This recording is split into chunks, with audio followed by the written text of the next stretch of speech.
Don't even say hi or anything. Are you okay? I'm fine. Well,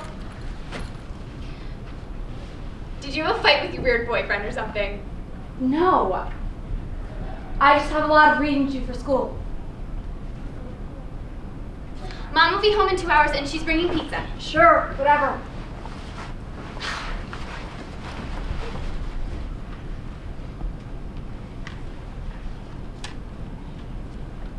Act 1, Scene 1. Rome. A street. Enter Flavius, Morellus, and certain commoners. Hence. Home, you idle idle creatures, get you home. Is this a holiday? What? What? Know you not, being mechanical, you ought not walk upon a laboring day without the sign of your profession? Speak, what trade art thou? Why, sir, a carpenter. Where is thy leather apron and thy rule? What dost thou with thy best apparel on? You, sir, what trade are you?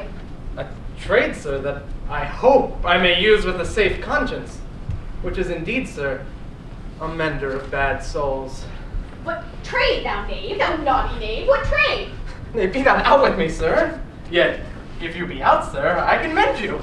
What meanest thou by that? Mend me. Thou saucy fellow. Why, sir, cobble you. Thou art a cobbler, art thou? Truly, sir, all that I live by is with thee all. I am indeed, sir, a surgeon to old shoes. When they are in great danger, I recover them. As proper man as ever trod upon neat's leather has gone upon my handiwork. But wherefore not in thy shop today? Why dost thou lead these men about the streets? Truly, sir, to wear out their shoes, to get myself into more work. But indeed, sir, we make holiday to see Caesar and rejoice in his triumph. Wherefore, rejoice. What conquest brings he home? What tributaries follow him to Rome to grace in captive bonds his chariot wheel? You blocks, stones, worse than senseless things. Hard hearts, you cruel men of Rome. Knew you not Pompey? Many a time and oft have you climbed up the walls and battlements to see great Pompey pass the streets of Rome. And when you saw his chariot but appear, have you not made a universal shout that Tiber trembled underneath her banks to hear the replication of your sounds made to her concave shores? And do you now put on your best attire? And do you now cull a holiday? And do you now strew flowers in his way that comes in triumph over Pompey's blood? Begone! Run to your houses, fall upon your knees, pray to the gods to intermit the plague that needs must light on this ingratitude. Go, good countrymen, and for this fault assemble all the poor men of your sort. Draw them to Tiber banks, and weep your tears into the channel, till the lowest stream do kiss the most exalted shores of all.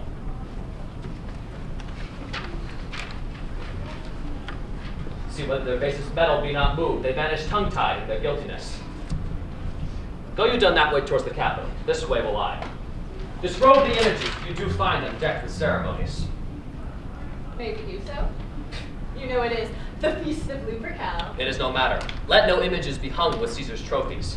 All about them drive the vulgar from the streets. His growing feathers plucked from Caesar's wing will make him fly in ordinary pitch, who else would soar above the view of men and keep us all in servile fearfulness.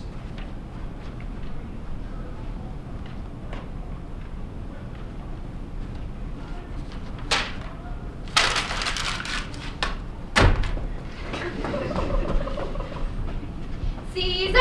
Caesar! Caesar! Caesar! Caesar! Caesar! Caesar! Caesar! Caesar! Caesar! Caesar! Oh, Caesar speaks. Calpurnia, Here, my lord. stand you directly in Antonius' way when he doth run his course? Antonius, Caesar, my lord. forget not in your speed, Antonius, to touch Calpurnia, for our elders say, the baron, touched in this holy trace, do shake off their sterile curse. I shall remember when Caesar says do this, it is performed. Settle and leave no ceremony out. Caesar, Who calls? Bid every voice be still. Peace yet again. who is it in the press that calls on me? Beware the Ides of March. What man is that? A soothsayer bids you beware the Ides of March. Fellow, come from the throng. Look upon Caesar.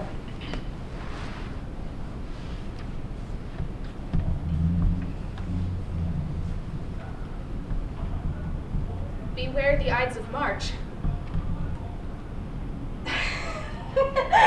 He is a dreamer. Let us leave him. Have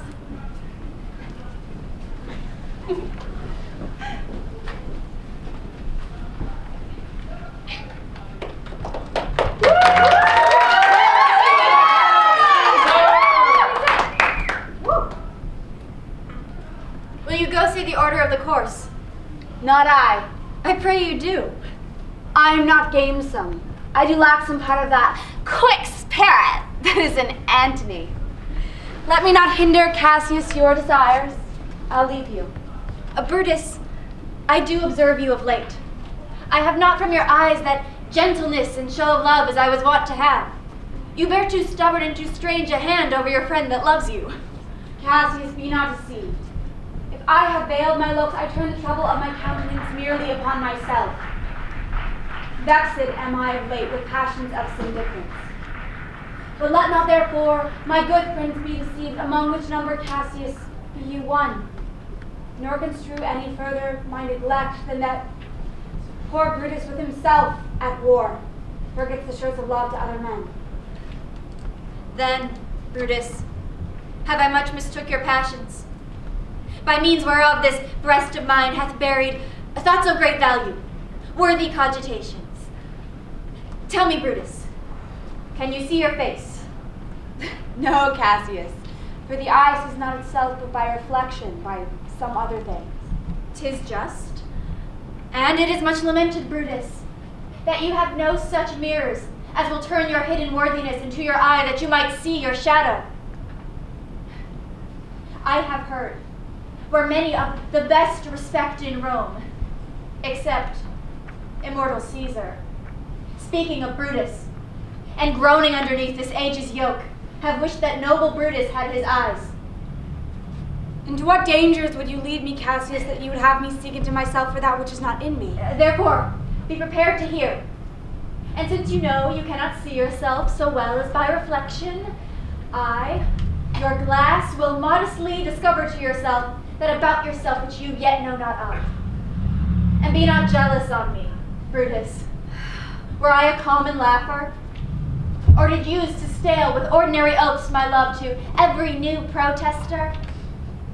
If you do know that I do fawn on men and hug them hard, and after scandal them, or if you know that I profess myself in banqueting to all the rout, then hold me dangerous. That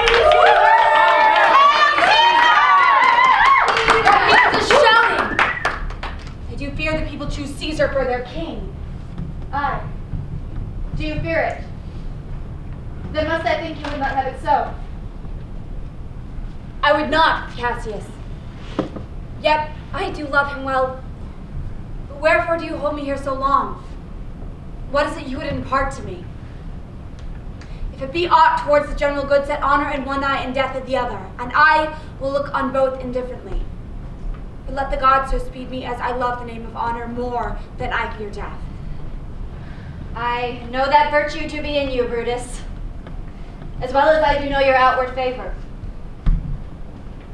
Well, honor is the subject of my story. I cannot tell what you and other men make of this life, but for my single self, I had as lief not be, as live to be in awe of such a thing as I myself. I was born as free as Caesar. So were you. We both have fed as well, and we can both endure the winter's cold as well as he. For once, upon a raw and gusty day, the troubled Tiber chafing with her shores, Caesar said to me, "Darest thou now, Cassius, leap in with me into this angry flood and swim to yonder point?" Upon the word, accoutred as I was, I plunged in and bade him follow. So indeed he did, But ere we could arrive the point proposed, Caesar cried, "Help me, Cassius, or I sink!" I, as Aeneas, our great ancestor, did from the flames of Troy upon his shoulder the old Anchises bear, so from the waves of Tiber did I, the tired Caesar. And this man is now become a god. And Cassius is a wretched creature and must bend his body if Caesar carelessly but nod on him. He had a fever when he was in Spain, and when the fit was on him, I did mark how he did shake. 'Tis true, this god did shake. His coward lips did from their color fly, and that same eye whose bend doth all the world did lose his luster. I did hear him groan. Aye, and that tongue of his that bade the Romans mark him and write his speeches in their books, alas, it cried, "Give me some drink, Titinius," as a sick girl. Ye gods, it doth amaze me that a man of such feeble temper should so get the start of the majestic world, and bear the palm alone. Another general shout! I do believe that these are applauses for some new honors that are heaped on Caesar. Why, man, he doth bestride the narrow world like a colossus, and we petty men walk under his huge legs, and peep about to find ourselves dishonorable graves. Men at some time are masters of their fates. The fault, dear Brutus, is not in our stars, but in ourselves that we are underlings. Brutus and Caesar. What should be in that Caesar? Why should that name be sounded more than yours? Write them together. Yours is as fair a name. Sound them, it doth become the mouth as well. Weigh them, it is as heavy. Conjure with them. Brutus will start a spirit as soon as Caesar. Now in the name of all the gods at once, upon what meat doth this our Caesar feed that he is grown so great? Age, thou art shamed. Rome, thou hast lost the breed of noble bloods. When went there by an age, since the great flood, but it was famed with more than one man? When could they say till now, that talked of Rome, that her wide walls encompassed one man? Now it is Rome indeed, and room enough when there is in it but one only man. You and I have heard our fathers say, there was a Brutus once that would have brooked the eternal devil to keep his state in Rome, as easily as a king. That you do love me, I am nothing jealous. That you would work me to, I have some aim. How I have thought of this and of these times, I shall recount to you hereafter. For this present I would not, so with love I might entreat you, be any further moved. What you have said, I will consider. What you have to say, I will with patience hear, and find a time both meet to hear and answer such high things. Until then, noble friend, chew upon this. Brutus had rather be a villager than to repute himself a son of Rome under these hard conditions as this time is like to lay upon us. I am glad that my weak words have sparked but thus much show of fire from Brutus. Games are done and Caesar is returning. As they pass, pluck Casca by the sleeve, and he will, after his sour fashion, tell you what hath proceeded worthy note today. I will do so. But look, the angry spot of flow on Caesar's brow, and all the rest look like a chidden train. Calpurnia's cheek is pale, and Cicero looks with such fair and such fiery eyes as we have seen him in the Capitol being crossed in conference by some senators. Casca will tell us what the matter is. Antonius, Caesar, let me have about me men that are fat, sleek-headed men, and such as sleep o' nights. Young Cassius has a lean and hungry look. He thinks too much. Such men are dangerous. Fear him not, Caesar. He is not dangerous. He's a noble Roman, we'll give it. Would he were fatter, but I fear him not. Yet, if my name were liable to fear, I do not know the man I should avoid so soon as that spare Cassius. He reads much. He is a great observer, and he looks quite through the deeds of men. He looks no plays as thou dost, Antony. He hears no music. Seldom he smiles, and smiles in such a sort as if he mocked himself and scorned his spirit that could be moved to smile at anything. Such men as he be never at heart's ease whilst they behold a greater than themselves, and therefore are they very dangerous. I rather tell thee what is to be feared than what I fear, for always I am Caesar. Come on my right hand, for this here is death, and tell me truly what thou thinkest of him.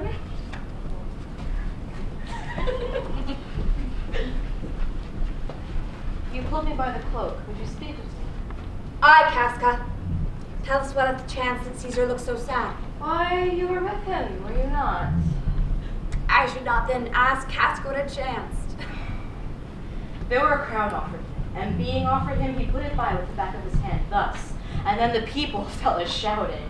What was the second noise for? Why, for that too. They shouted thrice. What was the last cry for? Why, for that too. Tell us the manner of it, gentle Casca. I can as well be hanged as tell you the manner of it. It were mere foolery, I did not mark it. I saw Mark Antony offer him a crown. Offer him a crown. It was not a crown either, it was one of those coronets, and as I told you, he put it by once. But for all that, to my thinking, he very fain would have had it. Then he offered it to him again.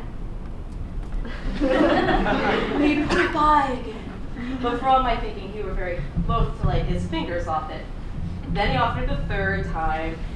He put it the third time by, and still, even as he refused it, the rabblement hooted and clapped their chapped hands and uttered such a great deal of stinking breath, because Caesar refused the crown, that it almost choked Caesar, for he swooned and fell down at it. But for mine own part, I durst not laugh for fear of opening my lips and receiving the bad air. But soft, I pray you, what did Caesar swooned? He fell down at the marketplace and foamed at the mouth and was speechless. It's very like he hath the falling sickness. No, Caesar has it not. But you and I and honest Casca, we have the falling sickness. I know not what you mean by that, but I am sure Caesar fell. If a tag-rag people did not clap him and hiss him according to as he pleased and displeased them, as they used to do the players in the theater, then I am no true man. What said he when he came into himself? Mary, before he fell, when he perceived the common herd was glad, he refused the crown. He plucked me up his doublet and offered them his throat to cut. And if I had been a man of any occupation, if I would not have taken him at a word, I might go to hell among the rogues. And so he fell. When he came to himself again, he said if he said or did anything amiss, he desired his worships to think it was his infirmity. 3 or 4 wenches where I stood crying, "Alas, good soul!" and forgave them with all their hearts. But there's no heed to be taken of them. If Caesar had stabbed their mothers, they would have done no less. And after that he came thus that away? Aye. Did Cicero say anything? Aye, he spoke Greek. To what effect? Nay, and I'll tell you that. I'll never look you in the face again. But those of them that understood smiled at one another and shook their heads, but for mine own part, it was Greek to me. I could tell you more news too. Malus and Flavius were blood to scarves off Caesar's images, or blood to silence. Very well, there was more foolery yet if I could remember it. Will you sup with me tonight, Casca? No, I am promised forth. Will you dine with me tomorrow? Aye, if I be alive and your mind whole, and your dinner worth the eating. Good, I'll expect you. Do so. Farewell, both. What a blunt fellow this is grown to be. She was quick-mettled when he went to school. So is he now, in execution of any bold or noble enterprise. However, he puts on this tardy form. This rudeness is a sauce to his good wit, which gives men stomach to digest his words with better appetite. And so 'tis. For this time I will leave you. Tomorrow, if you please to speak with me, I will come home to you, or, if you will, come home to me and I will wait for you there. I will do so. Till then, think of the world.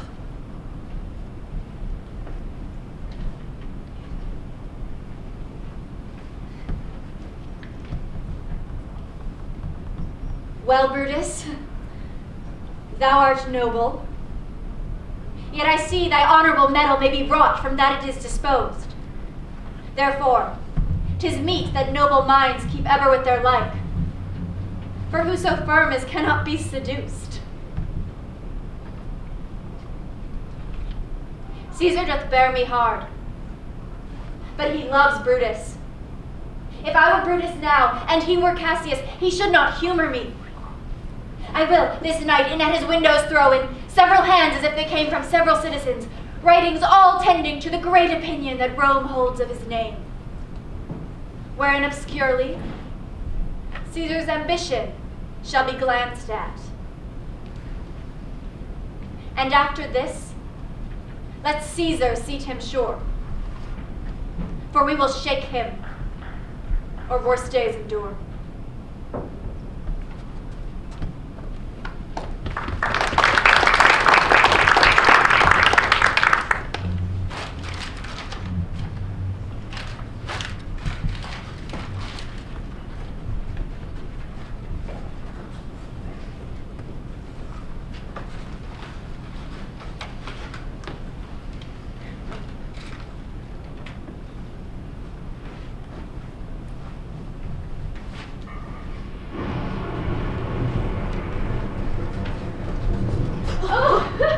Good evening, Casca. Brought you Caesar home.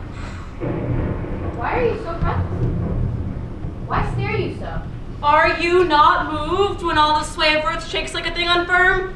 Oh, Cicero, I have seen tempests as knifed the knotty oaks, and I have seen the ambitious ocean swell and rage and to be exalted by the threatening clouds, but never till tonight, never till now did I see a tempest dropping fire.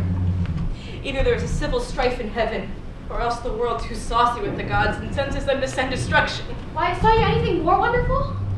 A common slave, you know him well by sight, did put up his left hand, which did flame and burn like 20 torches joined, and yet his hand, not sensible of fire, remained unscorched. Besides, I had not yet since put up my sword against the Capitol. I saw a lion, who did glare at me and went surlily by without annoying me. And there were drawn upon a heap 100 ghastly women, transformed with their fear, who swore they saw men all in fire walk up and down the streets. And yesterday, the bird of night did, even at noonday, sit upon the marketplace, hooting and shrieking. When these prodigies do so conjointly meet, let men not say, "There are the reasons, it is natural." For I believe they are portentous things unto the climate which they point upon. It is a strange to suppose men construe things after their fashion, need of the purpose of things themselves. Come Caesar to the Capitol tomorrow. He doth forbid Antony send word to you that he be there tomorrow. Good night then, Casca. This disturbed sky is not to walk in. Farewell, Cicero.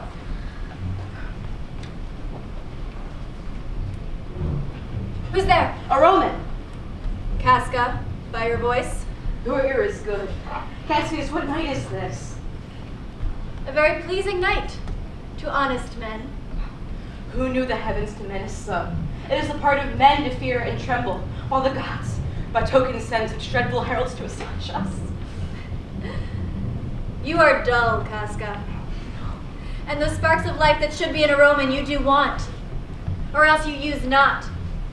You look pale and gaze to see the strange impatience of the heavens. But if you should consider their true cause, why all these things change from their ordinance, their natures and preformed faculties to monstrous quality. Why you shall find that the heavens hath infused them with these spirits, to make them instruments of fear and warning unto some monstrous state. Now could I, Casca, name to thee a man most like this dreadful night, who thunders, lightens, opens graves, and roars as doth the lion in the Capitol? A man no mightier than thyself or me in personal action, yet prodigious grown, and fearful as these strange eruptions are. 'Tis Caesar, that you mean, is it not, Cassius? Let it be who it is. For Romans now have thews and limbs like to their ancestors. But woe the while our fathers' minds are dead, and we are governed with our mothers' spirits. Our yoke and sufferance show us womanish. Indeed, they say the senators tomorrow mean to establish Caesar as a king, and he'll wear his crown by sea and land. I know where I will wear this dagger then. Cassius from bondage will deliver Cassius. Therein, ye gods, you make the weak most strong. Therein, ye gods, you tyrants do defeat. Nor walls of stone, nor walls of beaten brass can be retentive to the strength of spirit. But life, grown weary of these worldly bars, never lacks power to dismiss itself. If I know this, know all the world besides, that part of tyranny that I do bear, I can shake off at pleasure.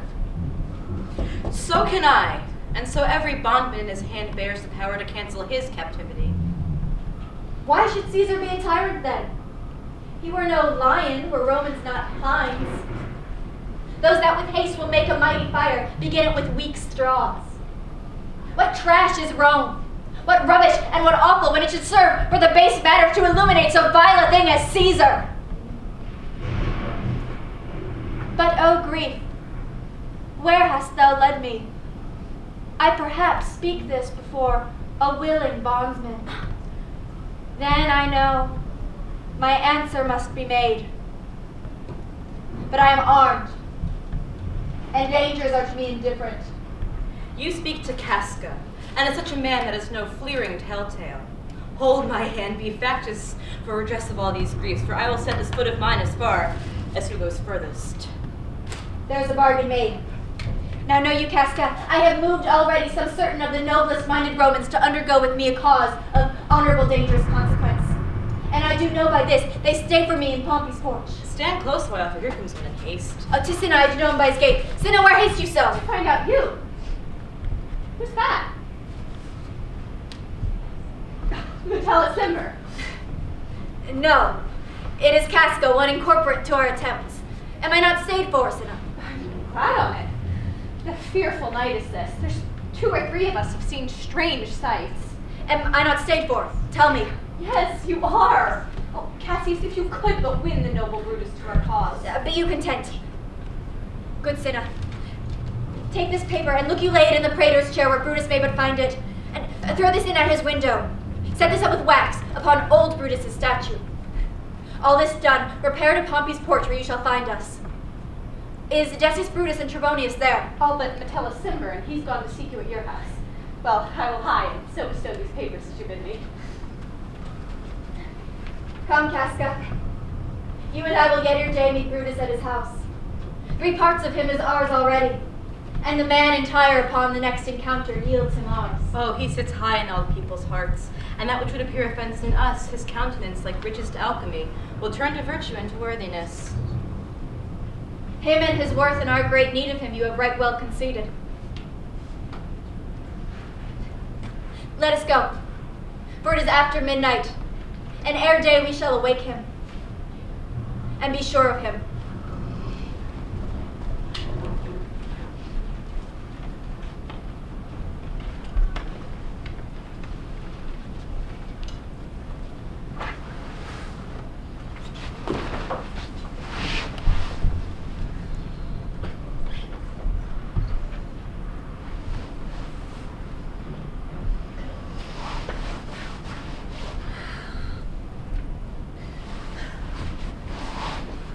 What, Lucius, ho!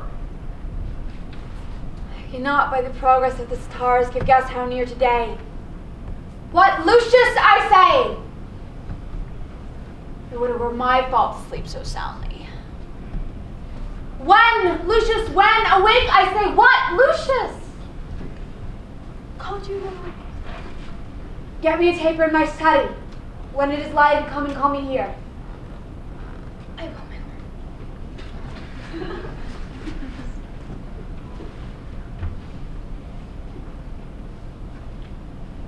It must speak by his death.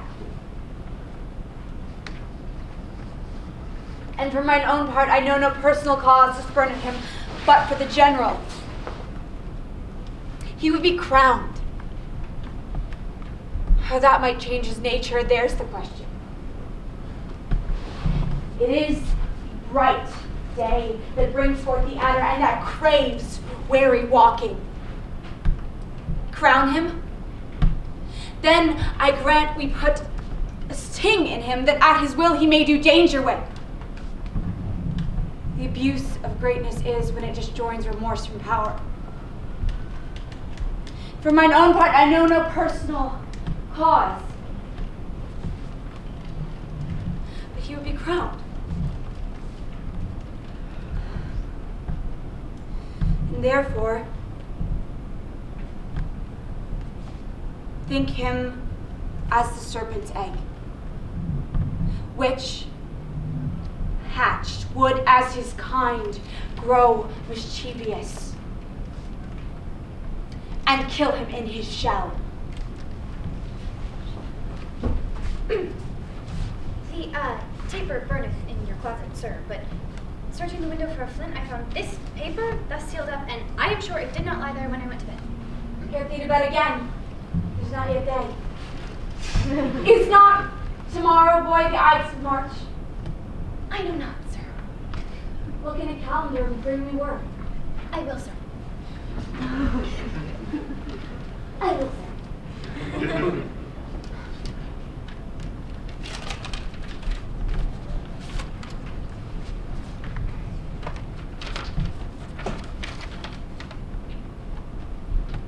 Brutus, thou sleepst.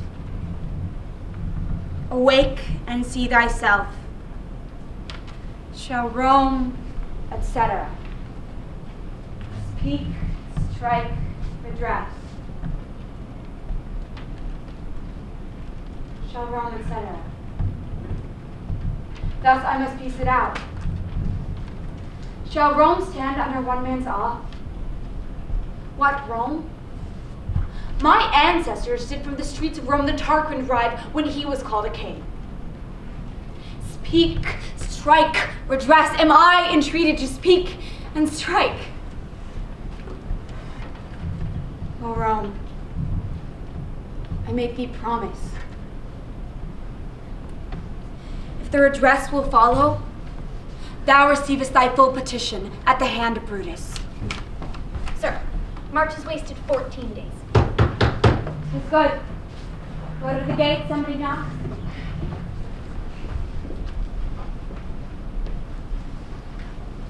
Since Cassius did first wet me against Caesar, I have not slept.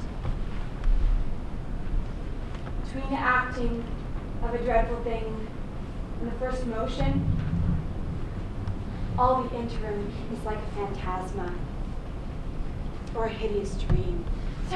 Sir, is your brother Cassius at the door who doth desire to see you? Is he alone? No, sir, I don't more with him. Do you know them? No, sir, half their faces are buried in their cloaks, that by no means I may discover them by any mark of fashion.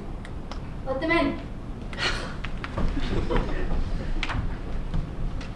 They are the faction.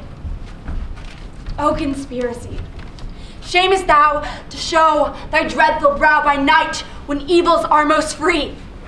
Oh, then by day, where wilt thou find a cavern dark enough to hide thy monstrous visage? Seek none, conspiracy. Hide it in smiles and affability. For if thou path thy native semblance on, not Erebus itself were dim enough to hide thee from prevention. I think we are too bold upon your rest. Good morrow, Brutus. Do we trouble you? I have been up this hour awake all night. Know I these men to come along with you? Yes, every man of them. And no man here but does honor you. And every one does wish that you had but that opinion of yourself, which every noble Roman bears you. This is Trebonius. He is welcome hither. This Decius Brutus. He is welcome too. This Casca, this Cinna, and this Metellus Cimber. They are all welcome. Give me your hand all over one by one. And let us swear our resolution. No. Not an oath. If not the face of men, the sufferance of our souls, the time's abuse. If this be motives weak, break off betimes and let every man hence to his idle bed. So let high-sided tyranny range on, till each man drop by lottery.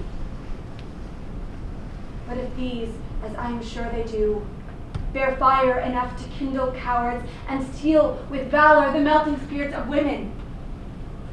My countrymen, what need we any spur but our own cause to prick us to redress? And what other oath than honesty to honesty engaged shall this be, or we will fall for it? Swear priests and cowards and men causeless, old feeble carrions, and such suffering souls that do welcome wrongs. Unto bad causes swear such men as doubt. But do not stain the even virtue of our enterprise, nor the insuppressive metal of our spirits, to think that our cause or our performance did need an oath. Now when every drop of blood that every Roman bears, and nobly bears, is guilty of several bastardy, if he do break the smallest particle of any promise that hath passed from him. But what of Cicero? Shall we sound him? I think he will stand very strong with us. Let us have him, for his silver hairs will purchase us a good opinion, and buy men's voices to commend our deeds. It shall be said his judgment ruled our hands. Name him not. Let us not break with him, for he will follow nothing that other men begin. Then leave him out. Indeed, he is not fit. Shall no man else be touched but only Caesar? Odysseus, well urged. I think it is not meet that Antony, so well beloved of Caesar, should outlive Caesar. We will find him a shrewd contriver, and you know his means, if he improve them, may well stretch so far as to annoy us all. Which, to prevent, let Antony and Caesar fall together. Our course will seem too bloody, Cassius, to cut off the head then hack the limbs, like wrath and death and envy afterwards. For Antony is but a limb of Caesar. Let us be sacrificers, not butchers, Caius. We all stand against the spirit of Caesar, and in the spirit of men there is no blood. Oh, that we could come by the spirit of Caesar and not dismember Caesar. But alas, he must bleed for it. And so, countrymen, let us be purgers, not murderers. Let us carve him as a dish fit for gods, not hew him as a carcass fit for hounds. And as for Mark Antony, think not of him, for he can do no more than Caesar's arm when Caesar's head is off. But I do fear him, for in the engrafted love he bears to Alas, Caesar. good Cassius, if he do love Caesar, all he can do is for Caesar. Take thought and die for Caesar. As much he should, for he is given to sports, to wildness, and much company. There is no fear in him. Let him not die, for he will live and laugh at this hereafter. Peace, count the clock. The clock hath stricken 3. 'Tis time to part. But it is doubtful yet whether Caesar shall come forth today or no. For he is superstitious grown of late. Quite from the main opinion he once held of fantasy, of dreams and ceremonies. It may be that these apparent prodigies, the unaccustomed terrors of this night, and the persuasion of his augurers may hold him from the capital today. Never fear that, for if he be so resolved, I can o'ersway him. For he loves to hear that unicorns may be betrayed with trees, lions with toils, and men with flatterers. But when I tell him he hates flatterers, he says he does, being then most flattered. Let me work, for I can get his humor the true bent, and I will bring him to the capital. Nay, all of us shall be there to fetch him. By the 8th hour. Is that uttermost? Be that the uttermost, and fail not then. The morning comes upon us. We'll leave you, Brutus. And friends, disperse yourselves.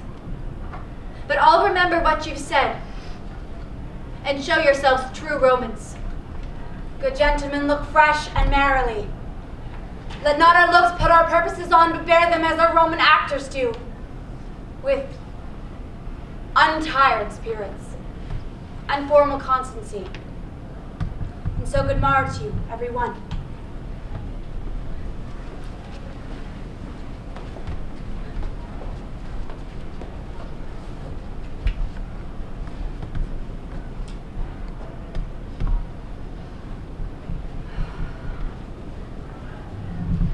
What? Lucius, how? Fast asleep. It is no matter. Enjoy the honey-heavy dew of slumber. Thou hast no figures, nor no fantasies which busy care draws in the brains of men. Therefore thy sleep is so sound. Brutus, my lord. Portia, what mean you? Wherefore rise you now? It is not for your health thus to commit your weak condition to the raw cold morning. Nor for yours neither. You've ungently, Brutus, stole from my bed.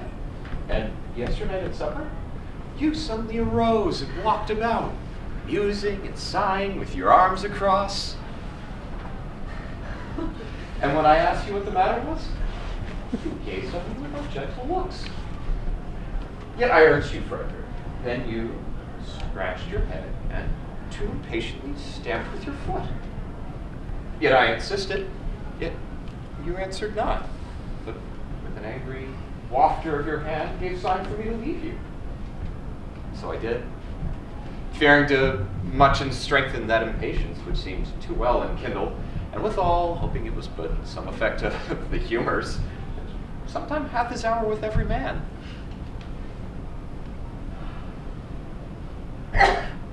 Will not let you eat, nor talk, nor sleep. And could it work so much upon your shape as it hath much prevailed in your condition? I should not know you, Brutus. But my lord, be acquainted with your cause of grief. I am not well in health, and that is all. Brutus is wise, and were he not in health, he would embrace the means to come by it. Why, so I do. Could Portia go to bed? What? Is Brutus sick? And is it physical to walk unbraced and suck up the humors of a dank morning? What? Is Brutus sick? And will he steal out of his wholesome bed to dare the vile contagion of the night and tempt the roomy and unpurged air to add unto his sickness? No. No. No, my lord.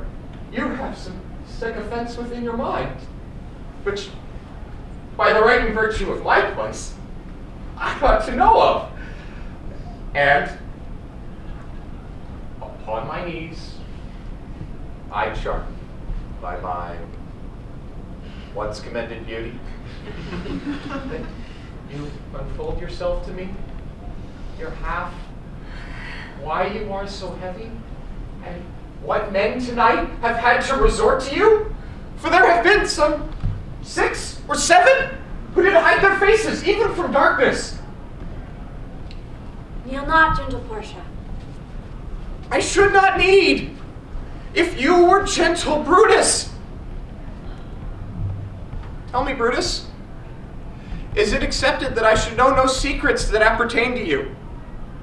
Am I yourself, but as it were, in sort or limitation, to keep with you at meals, comfort your bed, and talk to you?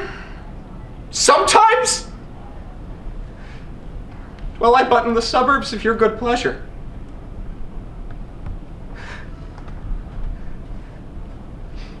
If it be no more. Portia is Brutus's harlot, not his wife. You are my true and gentle wife, as dear to me as are the ruddy drops that visit my sad heart. If this were true, then should I know this secret? I grant I am a woman, but withal, a woman Lord Brutus took to wife. I grant I am a woman, but withal, a woman well reputed. Cato's daughter. Think you I am no stronger than my sex, being so fathered and so husbanded? Tell me your counsels. I will not disclose them. I have made strong proof of my constancy, giving myself a voluntary wound here in the thigh. Can I bear that with patience and not my husband's secrets?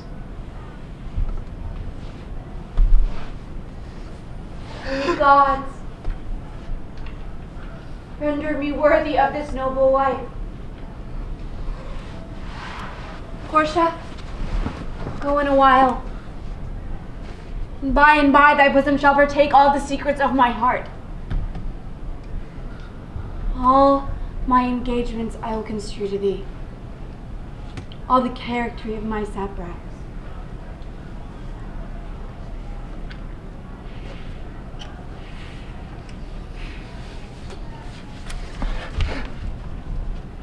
Lead me with haste.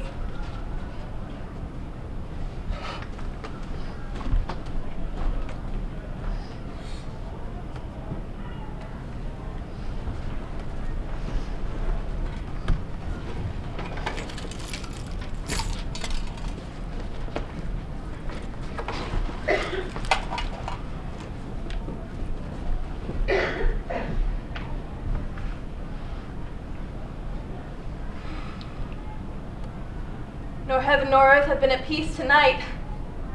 Thrice hath Calpurnia in her sleep cried out, "Help! Ho! They murder Caesar!" Who's within? What mean you, Caesar?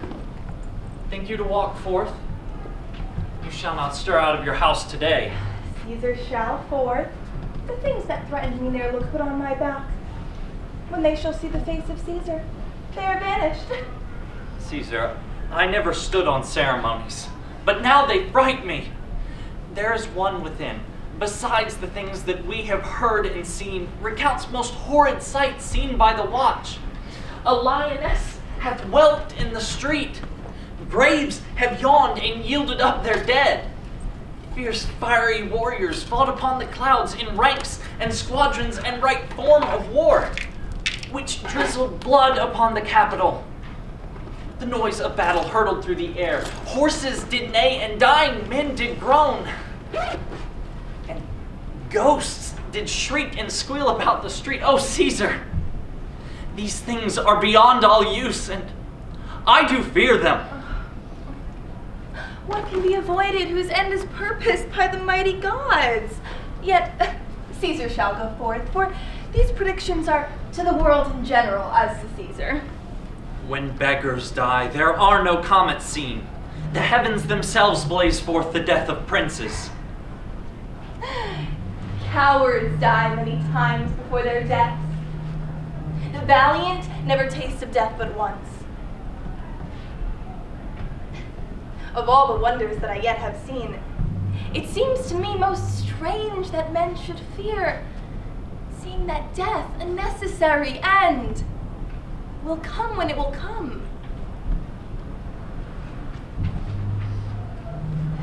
What say the augurers? They would not have you to stir forth today. Plucking the entrails of an offering forth, they could not find a heart within the beast. The gods do this in shame of cowardice. Caesar should be a beast without a heart if he should stay at home today for fear. No, Caesar shall not.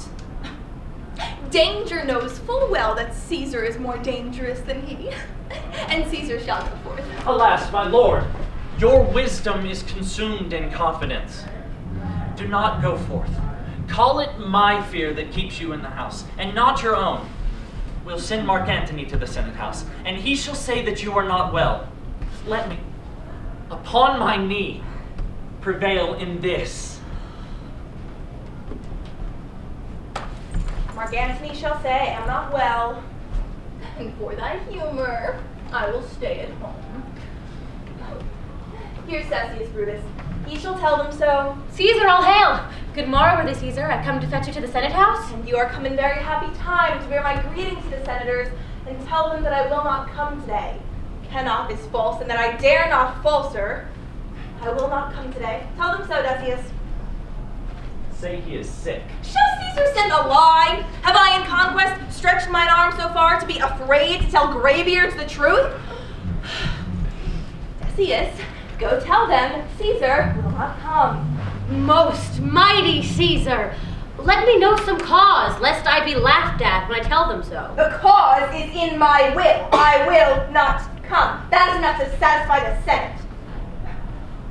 But for your private satisfaction, because I love you, I will let you know.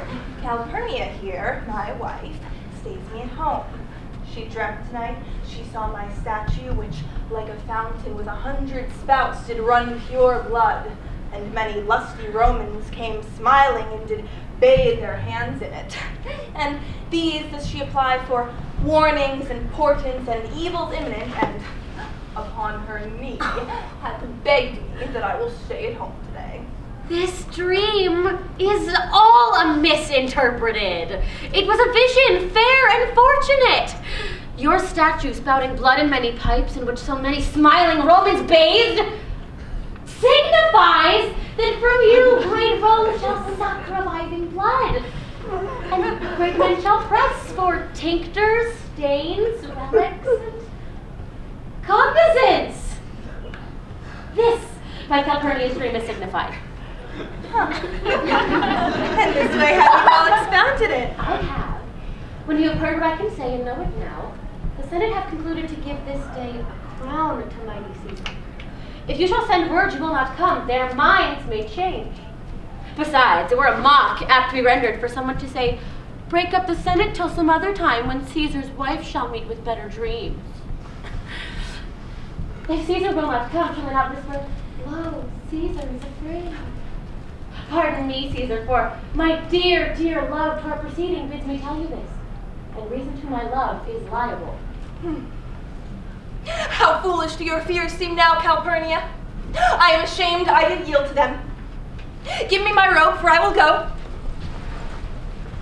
Oh, and look where Publius is come to fetch me. Good morrow, Caesar. Welcome, Publius. What, Brutus? Are you stirred so early too? Oh, good morrow, Casca. What is it o'clock? Caesar just struck an 8. I thank you for your pains and courtesy. See, Antony, that rebels long a night, is notwithstanding up. Good morrow, Antony. So too, most noble Caesar. Bid them prepare within. I am to blame to be thus waited for. No sinna, no Vitellis. What Trebonius? I have an hour's talk in store for you. Remember that you call on me today. Be near me that I may remember you. Caesar, I will. And so near will I be that your best friend shall wish a heaven further. Good friends, go in and taste some wine with me, and we, like friends, will straightway go together. But every like is not the same. Oh, Brutus. The heart of Brutus yearns to think upon.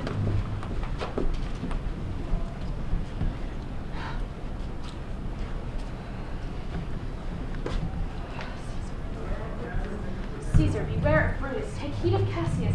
Come not near Casca. And I, the sinner, trust not Trebonius. Mark well, medalists of her. Decius Brutus loves thee not. There is but one mind in all these men, and it is bent against Caesar. If thou beest not immortal, look about you. Security gives way to conspiracy.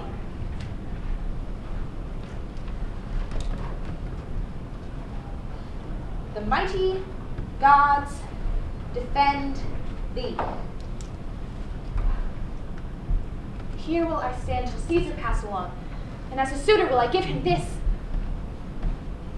My heart laments that virtue cannot live out of the teeth of emulation. If thou readst this, O Caesar, thou mayest live. If not, the fates with traitors do contrive.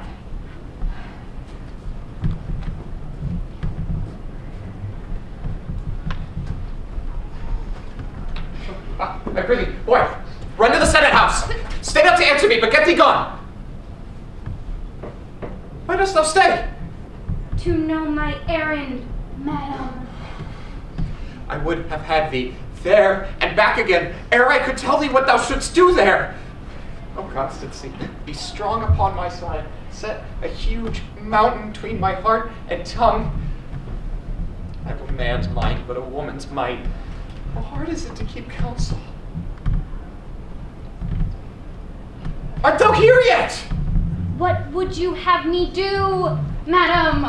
Run to the Senate House and nothing else, and so return to you, nothing else. Yes! Bring me word, boy, how thy lord doth look, for he went sickly forth, and take not what Caesar doth, and what suitors press him. Hark, boy, do you hear that? Madam, I hear nothing. Prithee, listen. I heard a bustling rumor, like a fray, and a wind brings it from the capital. Madam, I hear none.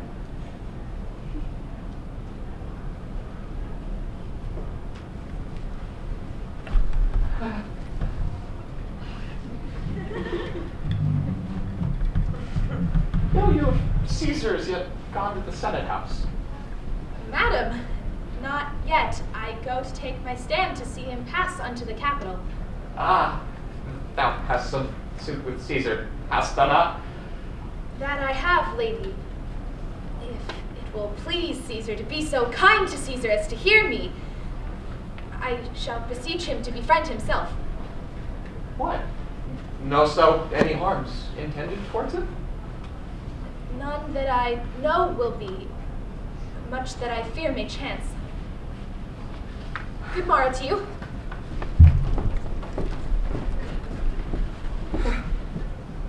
I must go in.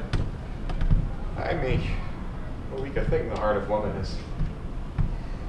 Oh, Brutus, the heavens speed thee in that enterprise. Run, Lucius, and commend me to my lord. Say, I am merry. Then return to me, and bring me what word he doth say to thee.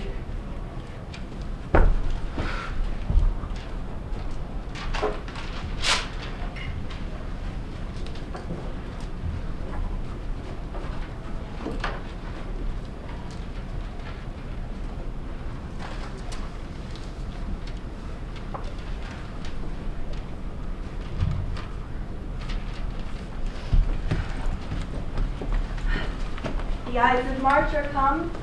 Aye, but not gone. Hail, Caesar, read the schedule.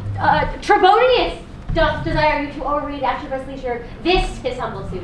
Oh, Caesar, read mine first, for mine's a suit that touches Caesar nearer. Read it, great Caesar. What touches us ourselves shall be last served. Delay not, great Caesar, read it instantly. What, is the fellow mad? Sir Rob, you place. What, urge you your petitions in the street? Come to the Capitol.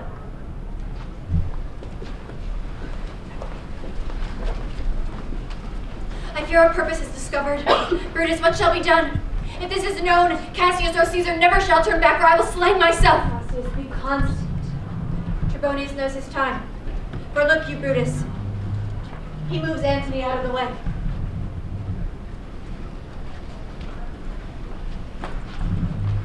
Where is Metellus Cimber? Let him go and presently prefer his suit to Caesar. He is addressed, press forth and second him. Casca, you were the first to raise your hand. Are we all ready? What is now amiss that Caesar and his Senate must redress? Most high, most mighty, and most puissant Caesar, Metellus Cimber throws before thy seat a humble heart. I must prevent thee, Cimber. These couchings and these lowly courtesies might fire the blood of ordinary men and turn preordinance and first decree into the law of children. Be not fond to think that Caesar bears such rebel blood that will be thawed from the true quality with that which melted fools. I mean sweet words, low crooked courtesies, and base spaniel fawning. Thy brother by decree is banished. If thou dost bend and pray and fawn for him, I spurn thee like a cur out of my way. No, Caesar doth not wrong, nor without cause will he be satisfied. Is there no voice more worthy than my own to sound more sweetly in great Caesar's ear for the repealing of my banished brother? I kiss thy hand, but not in flattery, Caesar. Desiring thee, the Publius Cimber may have an immediate freedom of appeal. What? Brutus? A pardon, Caesar. Caesar, pardon as low as to thy feet doth Cassius fall to beg enfranchisement for Publius Cimber. I could be well moved if I were as you. If I could pray to move, prayers would move me. But I am constant as the northern star, of whose true fixed and resting quality there is no fellow in the firmament. The skies are painted with unnumbered sparks. They are all fire, and every one doth shine. But there's but one in all doth hold his place. So in the world. 'Tis furnished well with men, and men are flesh and blood and apprehensive. But in the number I do know but one that unassailable holds on his rank, unshaked of motion. And that I am he, let me a little show it, even in this, that I was constant, Cimber should be banished, and constant do remain to keep him so. Oh, Caesar! Caesar, the Caesar, most outraged Caesar, mighty Caesar, Caesar, mighty Caesar, pardon, pardon, great Caesar, Caesar, pardon, Caesar!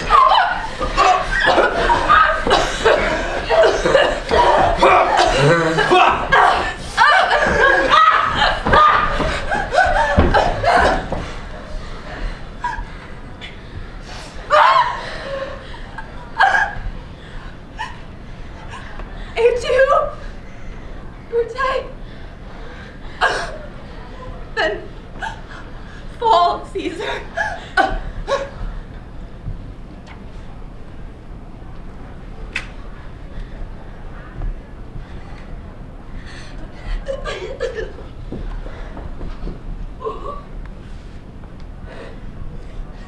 Liberty!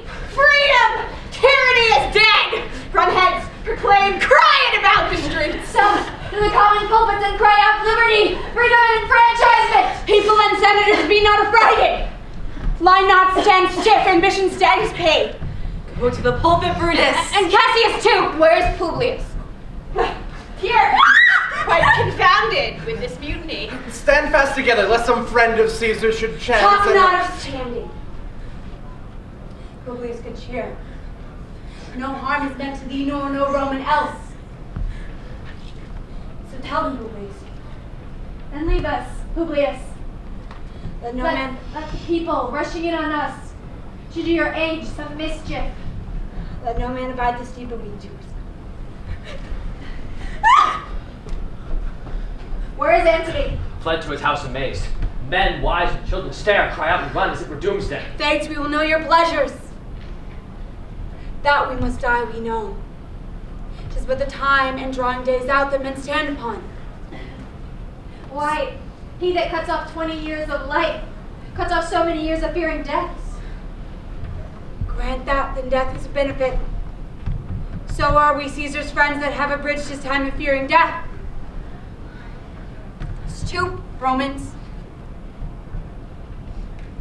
Stoop. And let us bathe our hands in Caesar's blood and besmear our swords. Then walk we forth, even unto the marketplace, waving our red weapons above our heads, crying, peace, freedom, and liberty. Stoop then, and wash. How many ages hence shall this our lofty scene be acted o'er? In states unborn and accents yet unknown. How many times shall Caesar believe in sport, now that along Pompey's basis lies no worthier than the dust? So often this shall be, so often shall the not of us be called the men that gave their country liberty. What, shall we forth? Aye, every man away, Brutus shall lead us, and we will grace his heels with the most boldest and best hearts of Rome. Soft, who comes here? Friend of Antony's. Thus Brutus did Antony bid me fall down, and being prostrate, thus he bade me stay. If Brutus will vouchsafe that Antony may safely come to him, and be resolved how Caesar hath deserved to lie in death, Mark Antony shall not love Caesar dead, so well as Brutus living, but will follow the fortunes and affairs of noble Brutus through the hazards of this untrod state with all true faith. So says my master Antony. Thy master is a wise and valiant Roman. Tell him, so please him come unto this place, he shall be satisfied, and by my honor depart untouched. I'll fetch him presently. I know we shall have a wealthy friend. I wish we may, but yet have I a mind that fears him much, and my misgiving still falls shrewdly to the purpose. But here comes Antony. Welcome, Mark Antony. Mighty Caesar, dost thou lie so low? All thy glories, triumphs, spoils shrunk to such little measure? Fare thee well. I do not know, gentlemen, what you intend. Who else must let blood? Who else is rank? If I myself, there is no hour so fit as Caesar's death hour, nor no instrument of half that worth as those your swords made rich with the most noble blood of all this world. I beseech ye, if you bear me hard, do it now, whilst your verbal hand do smoke and reek, fulfill your pleasure. Live 1,000 years, I shall not find myself so apt to die. No mean of death would please me so, no place as here by Caesar and by you cut off the choice and master spirits of this age. Oh, Antony, beg not your death of us. Though now we must appear bloody and cruel, as by our hands in this our present act you see what we do. Yet you see but our hands, and this bleeding business they have done. Our hearts you see not. They are pitiful, and pity towards the general wrong of Rome hath done this deed on Caesar. For your part to you, our swords have leaden points, Mark Antony. Our arms in strength of malice and hearts of brother's temper do receive you with all kind love, good thoughts, and reverence. Your voice shall be as strong as any man's in the disposing of new dignities. Only I do not doubt your wisdom. Let each man render me his bloody hand. First, Marcus Brutus, will I shake with you. Now, Caius Cassius, do I take your hand. Gentlemen all, alas, what can I say? My credit now stands upon such slippery ground that one of two bad ways you must conceit me, either a coward or a flatterer. And I did love, Julius, oh, 'tis true. If then thy spirit look upon us now, would it breathe thee dearer than thy death to see thy Antony making his peace, shaking the bloody fingers of thy foes most noble in the presence of thy courts? Pardon me, Julius. Here wast thou bade, brave heart, and here didst thou fall, and there thy hunters stand, signed in thy spoil and crimsoned in thy leg. World, thou wert the forest to this heart, and indeed, O world, this the heart of thee.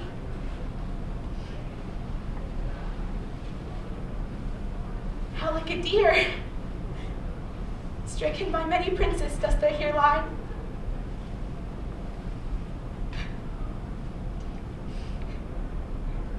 Pardon me. The enemies of Caesar would say so, and a friend it is but cold modesty.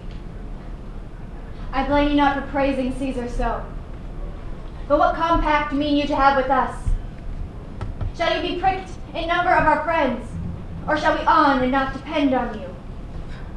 Friends, I am with you all, and do love you all, upon this hope that you will give me reasons why and wherein Caesar was dangerous. Else is were a sad spectacle.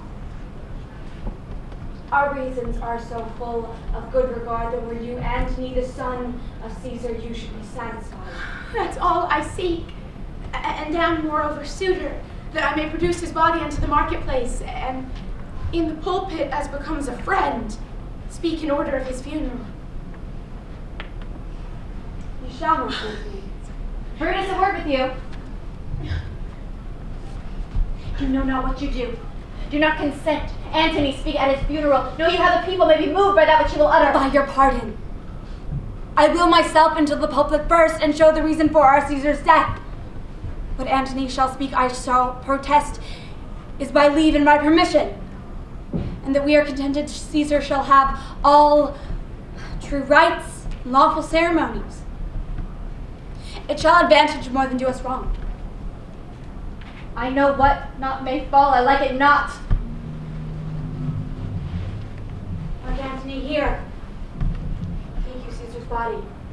You shall not in your funeral speech blame us, but devise all good you can of Caesar, and say you do it by our permission, else you shall have no hand whatsoever about his funeral speech.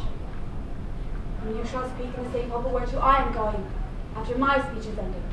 Be it so, I do desire no more. Prepare you then the body, and follow us.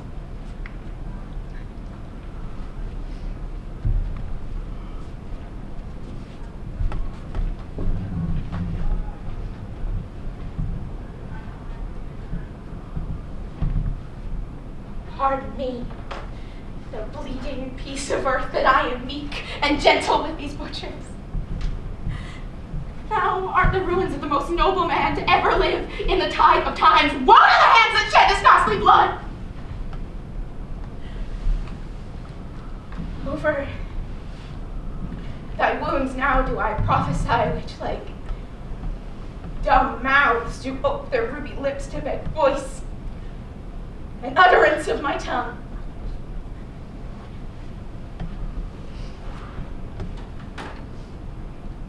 A curse shall light upon the limbs of men. Domestic fury and great civil strife shall cumber all the parts of Italy. Blood and destruction shall be so in use, and dreadful objects so familiar, that mothers shall but smile when they behold their babes quartered, with the hands of war all pity choked, with custom of fell deeds, and Caesar's spirit raging for revenge, with Ate by his side come hot from hell, and in these confines with a monarch's voice cry havoc!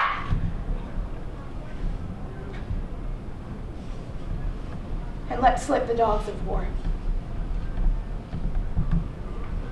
so that this fell deed shall smell above the earth with carrion men groaning for burial. You serve Octavius Caesar, do you not? I do, Mark Antony. Caesar did right for him to come to Rome? He did, and received his letters and is coming. He lies tonight within 7 leagues of Rome. Post back with speed and tell him what has chanced. Here is a mourning Rome. Here is a dangerous Rome. No Rome of safety for Octavius yet. Post back with speed and tell him so. Stay a while. Until I have borne this corpse into the marketplace. There I shall try, and in my oration, how the people take cruel issue with these bloody men. Lend me your hand.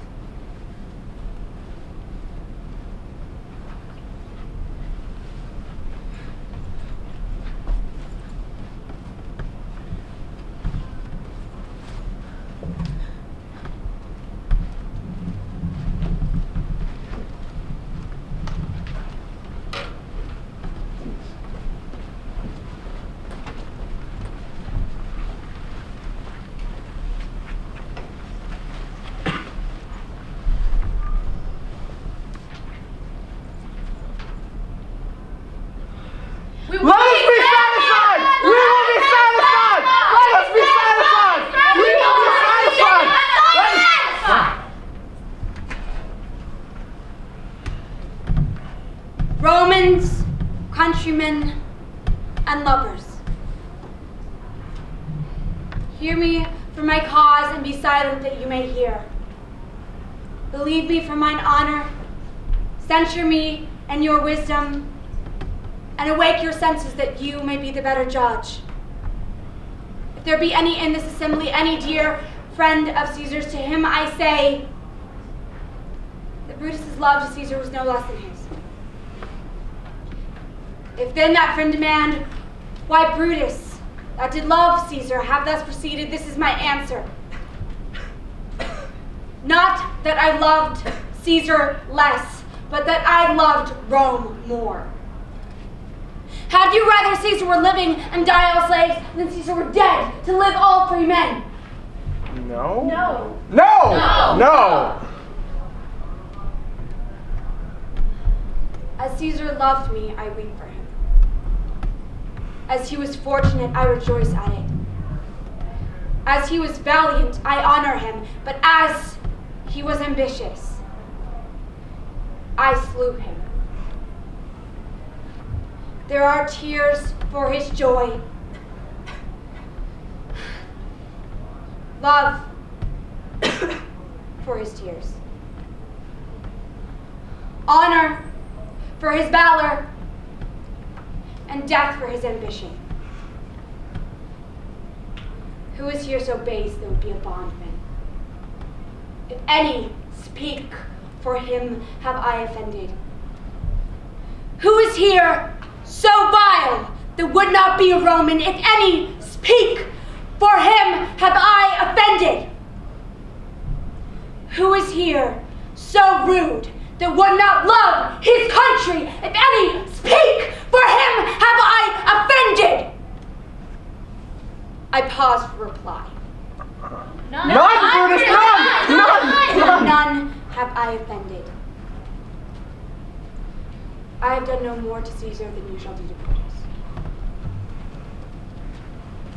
Here comes the body, mourned by Mark Antony, who, though he had no hand in Caesar's death, shall receive the benefit of his dying, a place in the Commonwealth, as which of you shall not. With this I depart, that as I slew my best lover for the good of Rome, I had the same dagger for myself, when it shall please my country to deed my death. Live, Brutus, live! Give him a statue of his ancestors! My countrymen! Silence, Brutus speaks. Good countrymen, let me depart alone, and for my sake stay here with Antony. Do grace to Caesar's body and grace his speech tending to Caesar's glories, which by our permission he is allowed to make. I do entreat you, let not a man depart till Antony has spoken. Stay. Let us hear, Martin. For Brutus' sake, I am beholden to you. What does he say of Brutus? For best Boo! Caesar's here. We are Lend me your ears. I come to bury Caesar, not to praise him. The evil that men do lives after them. The good is often interred with their bones, so let it be with Caesar. The noble Brutus hath told you Caesar was ambitious. If it were so, 'tis a grievous fault, and grievously hath Caesar answered. Under leave of noble Brutus and the rest, for Brutus is an honorable man, so are they all honorable men, I come to speak in Caesar's funeral. He was my friend,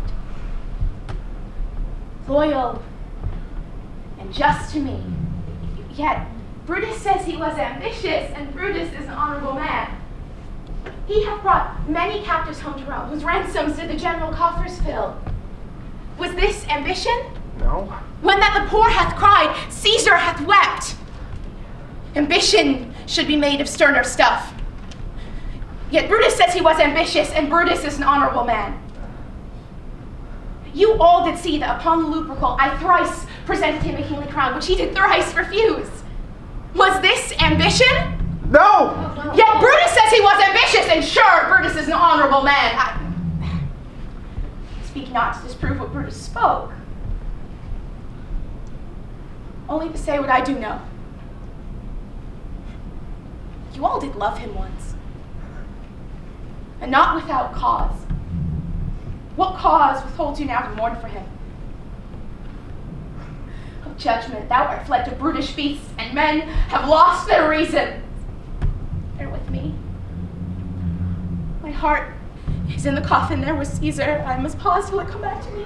Methinks there's much reason If thou think rightly, then how does Caesar's had great wrongs? Poor soul, his eyes are red as fire with weeping. The more can get to speak. Yes, but yesterday, the word of Caesar might have stood against the world. Now lie he there, and none so poor to do him reverence. Oh, masters, if I were disposed to stir your hearts and minds to mutiny and rage, I would do Brutus wrong and Cassius wrong, who, as you all know, are honorable men. I will not do them wrong. I rather choose to wrong the dead, to wrong myself and you, than I would wrong these honorable men. But here's a parchment with the seal of Caesar. I found it in his closet. 'Tis his will. But let the commons hear this testament, which, pardon me, I do not intend to read, and go kiss dead Caesar's wounds and dip their napkins in his sacred blood, yea, beg a hair of him for memory. Dying, mention it within their wills, bequeathing it as a rich legacy into their issue. We'll hear the will. The will! Read Read the will! The will! Read the will! Read the will! I must not read it.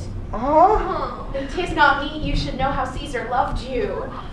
It is good you know not that you are his heirs, for if you should, well, what would come of it? Oh, read the will. We'll hear it, Antony. You shall read us the will. Caesar's will. The will. Caesar's will. The will. Will you have patience? Yes! Will you stay a while? Yes! I have overshot myself to tell of it. I fear I wrong the honorable men whose daggers stabbed Caesar. I do fear it. The murderers! Villains! The will! Read the will! Read the will. Then? Yes! Read the will? Yes! Then make a ring about the corpse of Caesar, and I shall show you him who made the will. Shall I descend? Yes! Will you give me leave? Yes! Come down first, Antony. If you have tears, prepare to shed them now. You all did know this mantle. I remember the first time Caesar put it on. It was on a summer's evening in his tent, the day he overcame the Nervi. Look, in this place, Cassius's dagger ran. See what a rent the envious Casca made. And through this, well-beloved Brutus stabbed. For as you all know, Brutus was Caesar's angel, judge. Oh, you gods, how dearly Caesar loved him. This was the most unkindest cut of all. For when Caesar saw him stabbed, ingratitude greater than traitor's arms quite vanquished him, then burst his mighty heart. Now you weep. And I do perceive you feel the dint of pity. These are gracious drops. What kind souls weep you when you but behold our Caesar's vesture wounded? Look here. Here is himself, marred as you see with traitors. Almost bloody sight! Who revenges death? Countrymen, let me not stir you up to such a sudden flood of mutiny. They that have done this deed are honorable. What private griefs they have, alas, I know not what made them do it. They are wise and honorable, and with reasons, no doubt, will answer you. My friends, I come not to steal away your hearts. I am no orator as Brutus is, but as you know me all, a plain, blunt man that did love my friend, and that I know full well that gave me public leave to speak of him. I have neither wit, nor words, nor action, nor utterance, nor the power of speech to stir men's hearts. I only speak right on. But were I Brutus, and Brutus Antony, there were an Antony that would ruffle up your spirits and put a tongue in every wound of Caesar that would make the very stones of Rome to rise and mutiny. Mutiny! Hear me with patience. My friends, you go to do you know not what. Wherein hath Caesar deserved your loves? Alas, you know not. I must tell you. You have forgotten the will I told you. The will. Here is the will. And under Caesar's seal, he gives to every Roman citizen, to every several man, 75 drachmas. Most noble Caesar, will revenge his death. Yet hear me with patience. And moreover, he hath left you all his walks, his private arbors and new planted orchards on this side Tiber. He hath left them you and your heirs forever, common pleasures to walk abroad and recreate yourselves. There was a Caesar. When comes there such another? Never! Never! Take it on!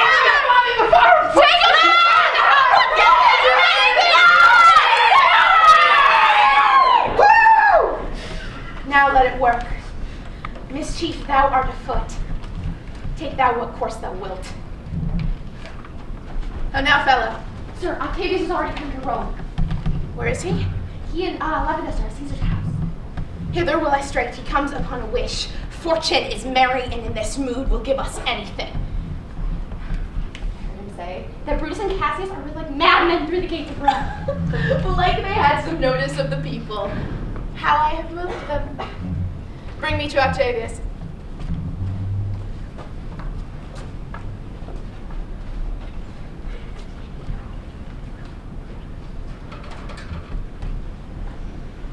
I dreamt last night that I did feast with Caesar. Things unlucky charge my fantasy. I have no will to wander forth of doors, yet something leads me forth.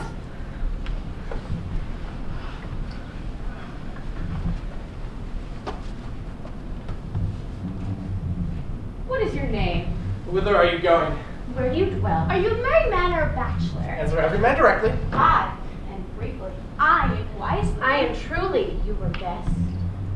Well then, to answer every man directly and briefly, wisely and truly. Wisely, I say, I am a bachelor. That's as much as say they're fools, said Mary. You'll bear me a bang for that, I fear. Proceed directly. Directly, I go to Caesar's funeral. As a friend? Or an enemy? As a friend. That matter is answered directly. But you're dwelling briefly. Briefly, I dwell by the Capitol. Your name, sir. Truly. Truly, my name is Cinna. Tear him to pieces. He's a conspirator. I am Cinna the poet. I am Cinna the poet. Tear